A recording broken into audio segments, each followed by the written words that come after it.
नमस्कार, मी मनीषा. तर माझ्या आणखीन एका नवीन व्हिडिओमध्ये तुमचं स्वागत आहे. तर आज मी एक रेसिपी तुमच्यासोबत शेअर करणार आहे, ते म्हणजे गुलाबजामची. तर इथे मी 1 किलो खवा घेतला आहे. तर 1 किलो खव्याचे मी गुलाबजामुन करणार आहे. तर त्यासाठी आपल्याला 1 किलो खव्याला पाव किलो मैदा वापरला आहे मी इथे. तर खवा व्यवस्थित छान असा मळून मऊ करून घ्यायचा, कारण खव्यामध्ये छोट्या अशा गाठी असू शकतात, त्या व्यवस्थित मोडून घ्यायच्या आणि त्याचा असं मऊ मऊ गोळा करून घ्यायचा. आणि त्यामध्ये मी इथे पाव किलो खवा 1 किलो खव्यासाठी पाव किलो मैदा वापरला आणि छान असा त्याचा गोळा करून घेतला आहे. त्यानंतर छोटे छोटे असे बॉल तयार करून घ्यायचे आपण. त्याच्यामध्ये क्रॅक येऊ द्यायचा नाही. व्यवस्थित छान असं जास्त वेळ लागतो त्याला, पण होऊन जातं. क्रॅक आलं की मग ते कसं फुटतात गुलाबजामुन. मग त्यामुळं असं छान व्यवस्थित गोल करून घ्यायचे. आणि मी इथे सगळे गुलाबजामुन करून घेतले गोल आणि त्यानंतर मग तळायला घेतले. तर तळण्यासाठी मी एका कढईमध्ये तेल टाकले. तेल हे मीडियम गरम असलं तरी चालतं.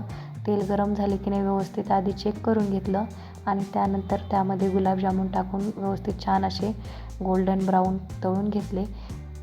मी जरा डार्क गुलाबजामुन तळून घेते, मला तसेच आवडतात.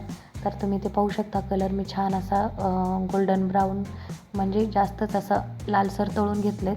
त्यानंतर मग चाचणी बघूया पाक त्याचा गुलाबजामुनचा.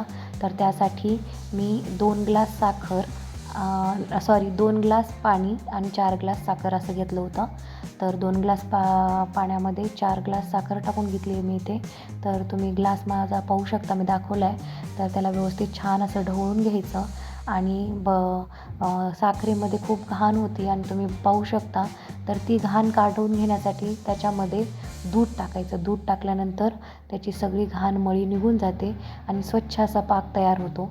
आणि पाक असा चमच्याने एकसंध असा पडू लागला एक रेषेमध्ये की समजायचा आपला पाक तयार झाला आहे. त्यानंतर ह्यामध्ये सगळे गुलाबजामुन टाकून घेतले. तर इथे माझे गुलाबजामुन थंड होते आणि पाक हा गरम होता. गुलाबजामुन करताना कधीही लक्षात ठेवायचं, कोणताही एक पदार्थ म्हणजे चाचणी किंवा गुलाबजामुन गरम असायला पाहिजे. दोन्ही गरम असतील तर गुलाबजामुन वितळून जातात. तर इथे तयार आहेत 1 किलो खव्याचे गुलाबजाम. 1 तासानंतर तुम्ही पाहू शकता छान असा रसरशीत गुलाबजामुन तयार झाला आहे. त्याने व्यवस्थित पाक मुरला आहे त्यामध्ये. खायला पण खूप छान झाला होता.